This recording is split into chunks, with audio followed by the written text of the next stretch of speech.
Let's start our today's session, and in this video, in this lecture and in this session we will discuss about the difference between plant cell and animal cell. आज के इस lecture में हम बात करेंगे plant cell और animal cell के बीच में डिफरेंस के बारे में। ओके, स्टार्ट करते हैं। फर्स्ट ऑफ ऑल, आपको पहले भी मैंने बताया था कि अब आपका लेवल बढ़ चुका है, तो अब आप जब भी डिफरेंस लिखेंगे तो आपको किस तरीके से लिखना है, टेबुलर फॉर्म में लिखना है, टेबल की फॉर्म में लिखना है। क्लियर? तो हम टेबल बनाएंगे, one side animal cell and another side plant cell. एक तरफ एनिमल सेल लिखना है, एक तरफ प्लांट सेल लिखना है। ओके, चलिए शुरू करते हैं। तो वन बाय वन हम इनके फीचर्स डिस्कस करेंगे। यहाँ तक सेल चैप्टर में हम ऑलरेडी सारा का सारा कंटेंट कवर कर चुके हैं। क्या क्या हमने डिस्कस किया था कि सेल की डिस्कवरी कैसे हुई, सेल क्या है, सेल थ्योरी क्या है, उसके अलावा सेल की ऑर्गेनेलीज़ क्या होती हैं, कौन सी सेल ऑर्गेनेलीज़ हैं, सेल ऑर्गेनेलीज़ के क्या क्या काम हैं, क्या लोकेशन है उनकी, क्या फंक्शन है। इसके अलावा साथ के साथ हमने डिस्कस किया कि सेल का स्ट्रक्चर क्या है। स्ट्रक्चर ऑफ सेल में हमने प्लाज्मा मेम्ब्रेन के बारे में पढ़ा, न्यूक्लियस के बारे में पढ़ा, न्यूक्लियस के पार्ट के बारे में पढ़ा, साइटोप्लाज्म के बारे में भी पढ़ा। अब जो बचे कुछ आपकी गिने चुने छोटे मोटे टॉपिक हैं, जैसे कि आपका प्लांट सेल और एनिमल सेल में डिफरेंस, आपका प्रोकैरियोटिक यूकैरियोटिक सेल में डिफरेंस, आपका ट्रांसपोर्टेशन सेल में किस तरीके से मटेरियल का होता है, इन सब चीज़ों को हम इस वीडियो में कवर करेंगे। ठीक है, तो बिना किसी डिले के स्टार्ट करते हैं आज का topic, difference between plant cell and animal cell. Okay, so the first point is the animal cells are enclosed by thin, flexible and living plasma membrane, while the plant cell is enclosed by thick, rigid cell wall in addition to plasma membrane.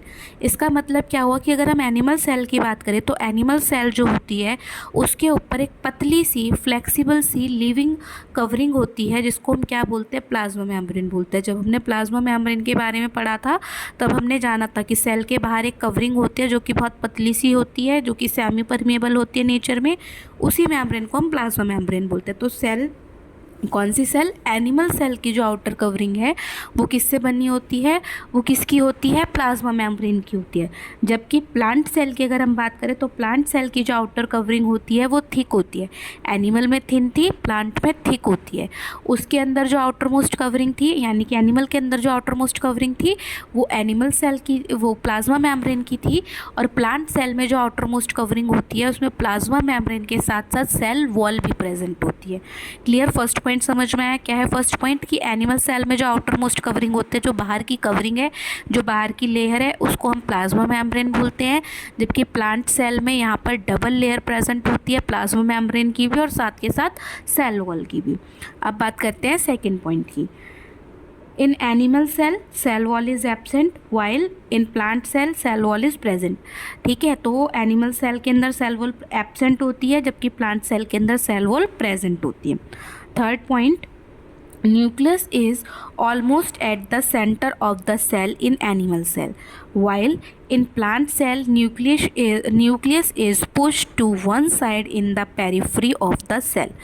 यानी कि animal cell के अंदर nucleus centre में present होता है, जबकि plant cell के अंदर न्यूक्लियस को साइड में, पेरिफ्री में, कोने की तरफ क्या कर दिया जाता है, धकेल दिया जाता है।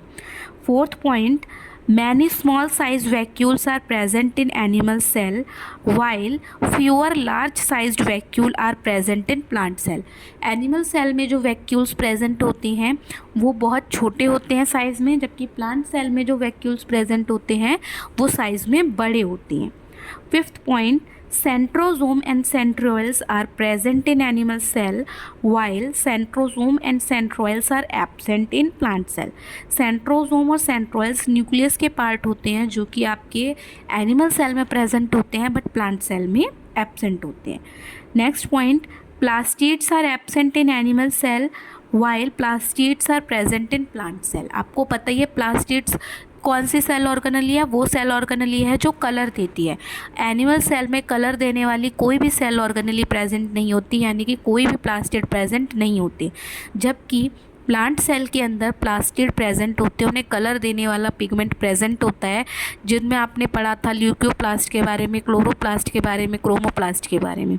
ओके, चलिए next point, animal cell are generally smaller in size whereas plant cell are generally larger in size. Animal cell size में छोटी होती हैं जबकि प्लांट सेल साइज में बड़ी होती हैं। Next point, single Golgi apparatus is present near the nucleus in animal cell, whereas many Golgi apparatus are present scattered in cytoplasm of plant cell. Animal cell की अगर हम बात करें तो उसमें केवल और केवल एक गोल्गी बॉडीज प्रेजेंट होती है, एक गोल्गी apparatus प्रेजेंट होता है, वो भी न्यूक्लियस के पास में। जबकि प्लांट सेल की अगर हम बात करें तो प्लांट सेल के अंदर बहुत सारे गोल्गी apparatus प्रेजेंट होते हैं, वो भी साइटोप्लाज्म में इधर उधर बिखरे होते हैं। एनिमल सेल में न्यूक्लियस के पास होते हैं, प्लांट सेल में बिखरे हुए होते हैं। ठीक है, next and last difference is animal cell cannot synthesise it food but plant cell can synthesise its own food. Animal cell अपना खाना खुद नहीं बना सकती, जबकि प्लांट सेल अपना खाना खुद बना सकती हैं by the process of photosynthesis. ठीक है, समझ में आया? तो यहाँ तक हमारे डिफरेंस कवर हो गए। हमने क्या क्या पढ़ा दोबारा सुन लेते हैं। एनिमल सेल में पतली लेयर होती है जिसको प्लाज्मा मेम्ब्रेन बोलते हैं, बाहरी कवरिंग जो होती है वही होती है। प्लांट सेल में बाहरी कवरिंग मोटी होती है क्योंकि वो डबल लेयर की होती है, और उसमें कौन सी लेयर प्रेजेंट होती है? प्लाज्मा मेम्ब्रेन और सेल वॉल। एनिमल सेल के अंदर सेल वॉल एब्सेंट होती है, प्लांट सेल के अंदर सेल वॉल प्रेजेंट होती है। एनिमल सेल का न्यूक्लियस सेंटर में प्रेजेंट होता है, प्लांट सेल का न्यूक्लियस कोने में प्रेजेंट होता है। एनिमल सेल में छोटे छोटे वैक्यूल्स प्रेजेंट होते हैं, प्लांट सेल में बड़े साइज़ के वैक्यूल प्रेजेंट होते हैं। एनिमल सेल के अंदर प्लास्टिड प्रेजेंट नहीं होते, प्लांट सेल में प्लास्टिड प्रेजेंट होते हैं। एनिमल सेल साइज़ में छोटी होती है, प्लांट सेल साइज़ में बड़ी होती है। एनिमल सेल के अंदर गोल्गी apparatus सिंगल प्रेजेंट होता है, वो भी न्यूक्लियस के पास, जबकि प्लांट सेल में ऐसा कुछ नहीं होता, उसमें एक से ज़्यादा गोल्गी apparatus प्रेजेंट होते हैं, वो भी साइटोप्लाज्म में बिखरे हुए होते हैं। एनिमल सेल अपना खाना खुद नहीं बना सकती, जबकि प्लांट सेल अपना खाना खुद बना सकती है by the process of photosynthesis. Okay, समझ में आया? एक बार दोनों की फिगर देख लेते हैं, उसके बाद आपको डिफरेंस और अच्छे से समझ में आएगा। तो अगर आप अपनी स्क्रीन पे इन दोनों पिक्चर्स को ध्यान से देखिए जो कि आपकी एनिमल सेल और प्लांट सेल की है। जैसे कि पहली पिक्चर आपकी एनिमल सेल की है, तो आप ध्यान से देखिए, इसके अंदर आपको प्लाज्मा मेम्ब्रेन नज़र आएगी बट सेल वॉल नज़र नहीं आएगी। इसके अंदर वैक्यूल्स आपको छोटे छोटे नज़र आएंगे, साथ के साथ इसका न्यूक्लियस आपको सेंटर पे प्रेजेंट दिखाई देगा। इसके अलावा इसमें आपको प्लास्टिड प्रेजेंट नहीं मिलेंगे, और गोल्गी apparatus सिर्फ और सिर्फ न्यूक्लियस के पास मिलेगा, और इसका साइज़ कैसा होगा? छोटा होगा। जबकि दूसरी वाली पिक्चर जो कि प्लांट सेल की है, अगर उसको आप ध्यान से देखें तो इसमें आपको सबसे पहले तो सेल वॉल और प्लाज्मा मेम्ब्रेन दोनों नज़र आएंगी। दूसरी बात, न्यूक्लियस आपको कोने में नज़र आएगा। तीसरी बात, इसमें वैक्यूल्स बहुत बड़े बड़े होंगे। चौथी बात, आपको इसके अंदर आपके प्लास्टिड्स नज़र आएंगे। ठीक है, समझ में आया? तो जितने भी डिफरेंस की हमने बात करी वो सारे के सारे डिफरेंस आपको दिखाई दे रहे हैं। ठीक है, आई होप आपको दोनों के बीच का डिफरेंस समझ में आ गया होगा। चलिए अब हम आगे बढ़ते हैं नेक्स्ट टॉपिक पे, which is difference between prokaryotic and eukaryotic cell.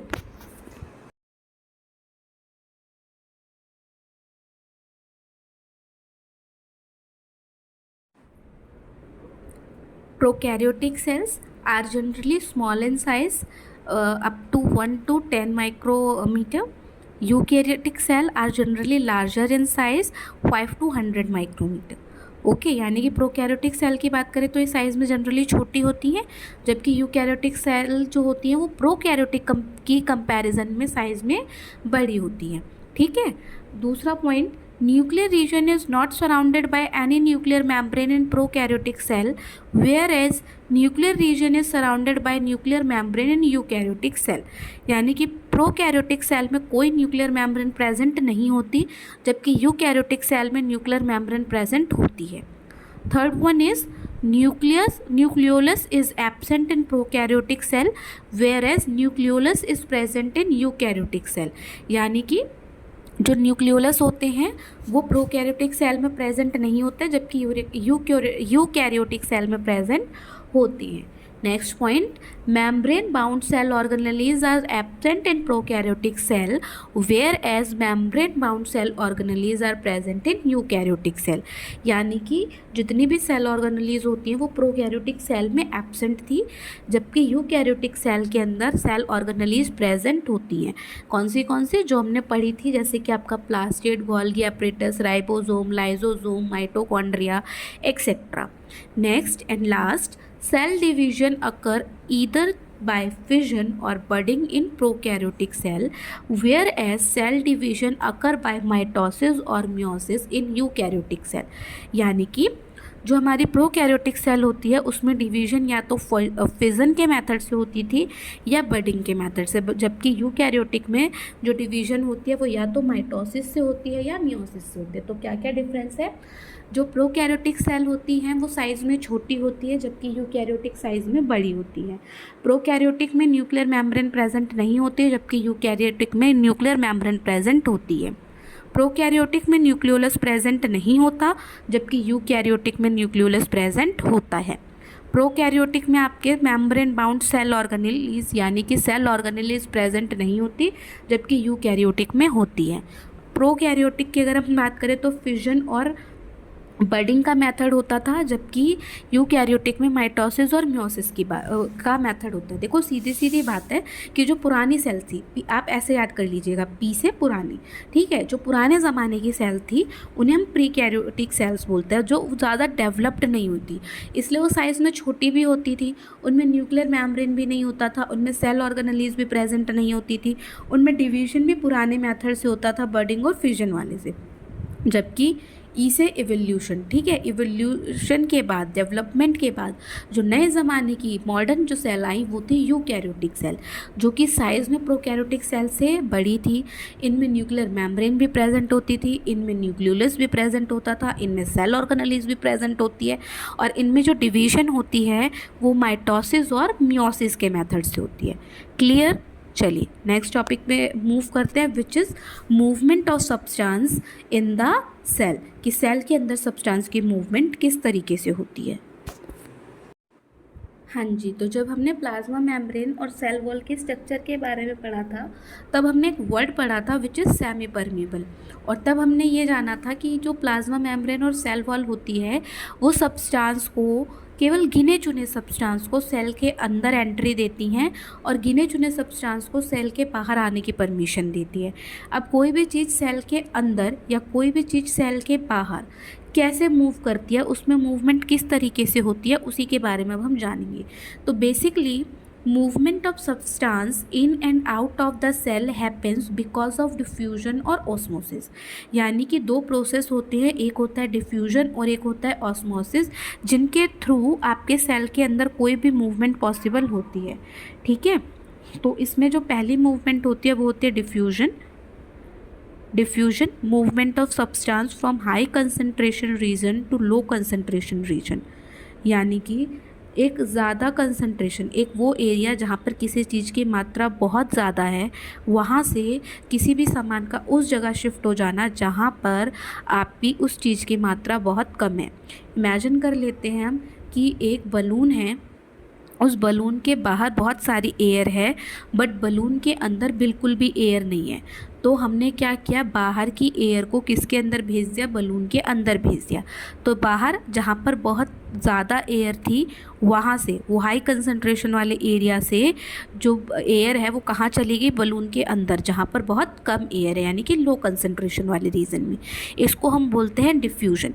इसका सबसे बेस्ट एग्जाम्पल होता है जब हम पानी में किशमिश को या चने को भिगोते हैं, तो उस टाइम पे चने या किशमिश के अंदर पानी कम होता है, जबकि बाहर पानी ज़्यादा होता है, और धीरे धीरे वो पानी उसके अंदर अब्जॉर्ब होता चला जाता है, किशमिश उस पानी को सोखती चली जाती है. ठीक है, तो क्या हो रहा है, जब वो पानी बाहर से किशमिश के अंदर जा रहा है, जब किशमिश उस पानी को एब्जॉर्ब कर रही है, तो वहाँ पर क्या हो रहा है, डिफ्यूजन हो रहा है. यानी कि वहाँ पर वो हाई कंसंट्रेशन से लो कंसंट्रेशन वाले एरिया में जा रहे. तो डिफ्यूजन समझ में आया.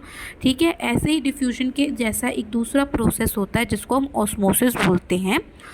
The passage of water from a region of higher water concentration through a semi-permeable membrane to a region of lower water concentration. Diffusion mainly आपका किसी भी स्टेट में हो सकता है, मेनली बेसिकली आपका गैसियस स्टेट में हो जाता है, बट जब लिक्विड की फॉर्म में, वाटर की फॉर्म में, वाटर कंसंट्रेशन में ये पैसेज होता है तो ये होता है ऑस्मोसिस के थ्रू।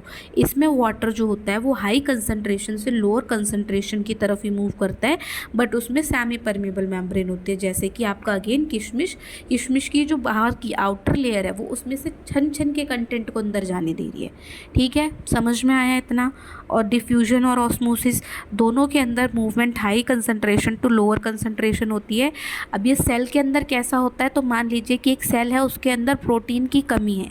ठीक है, अब हमने खाना खाया, वो हम प्रोटीन जो है वो हमारे ब्लड में है, तो सेल के बाहर प्रोटीन ज़्यादा है, सेल के अंदर प्रोटीन कम है, तो सेल के बाहर जहाँ हायर कंसंट्रेशन है वहाँ से प्रोटीन लोअर कंसंट्रेशन, यानी कि सेल के अंदर जब मूव करता है तो वो कौन से प्रोसेस से मूव करेगा, या तो डिफ्यूजन से या फिर ऑस्मोसिस से।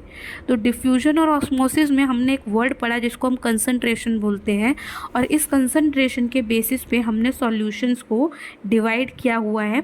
तो अब उसके बारे में जान लेते हैं कि कितने तरीके के सॉल्यूशन हमारे होते हैं।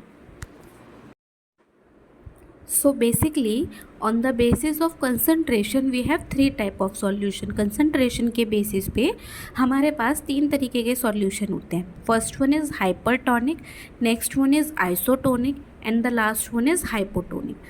hypertonic solution are those solution in which surrounding medium have lower concentration of water than that of inside the cell।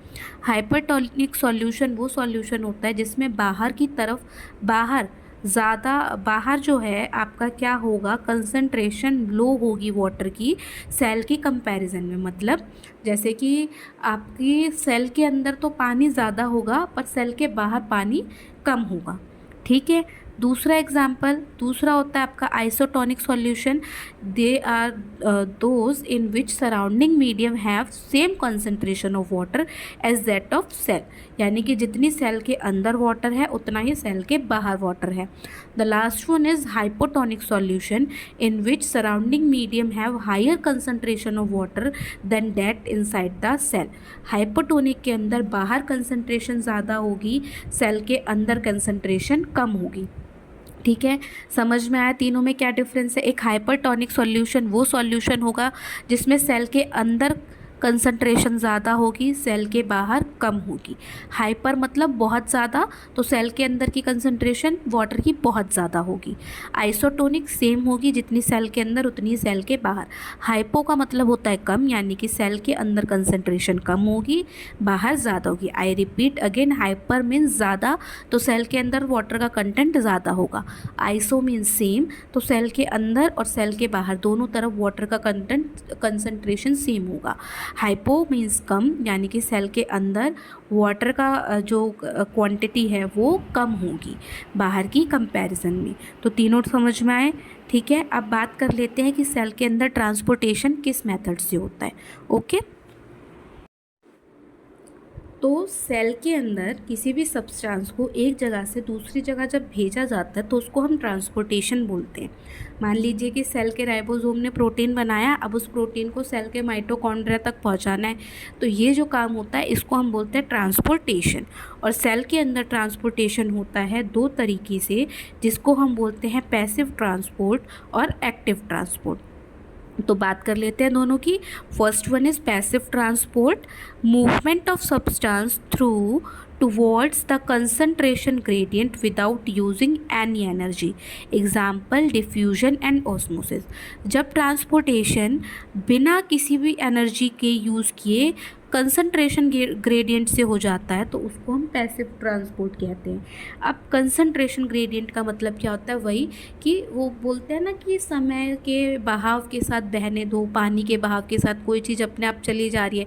मान लो जो नदी का पानी है वो लेफ़्ट टू राइट बह रहा है, तो अगर आपको किसी चीज़ को एक जगह से दूसरी जगह लेफ़्ट टू राइट की डायरेक्शन में पहुंचाना है तो आपको क्या करना है, उस चीज़ को उस पानी में छोड़ तो अपने आप पानी का जो बहाव है उसको बहते बहते आगे की तरफ ले जाएगा। सेम ऐसे ही होता है। मान लीजिए कि राइबोसोम ने प्रोटीन बनाया, अब राइबोसोम के लेफ़्ट साइड के अंदर लेफ़्ट साइड में माइटोकॉन्ड्रिया प्रेजेंट है जिसको प्रोटीन चाहिए। तो राइबोसोम क्या करेगा, वो कोई एनर्जी नहीं लगाएगा, कोई मेहनत नहीं करेगा।